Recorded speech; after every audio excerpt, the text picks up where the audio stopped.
Silahkan naikkan bendera bintang bulan di Aceh. Nggak ada yang melarang. Tapi kalian harus berani. Orang-orang tua yang sudah duduk dari gubernur, wakil rakyat, itu wajar. Karena mereka bukan anak muda lagi. Kalian pemuda Aceh, silahkan naikkan. Itu kan kata mualim gubernur Aceh. Oh ya, til. Yang bek menyehanapeng. Menyehanapeng bek apa bendera. Yang sebabkan peng lebih penting daripada benderanya. Nyo ka bengih ni. Bek gara-gara biak peik bendera kan ham tumai kerja. Hana kewajiban peik bendera. Yang kewajiban minta nafkah ke keluarga. Yang lebih penting. Bek gara-gara dengan masalah bendera, anu-anu dedu. Ham tumai minta peng. Yang tak takutkan. Jadi silakan peik asal pemberani.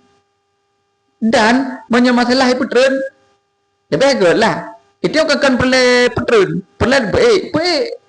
Ija awaknya ni putren, urusan awaknya. Kemana ni?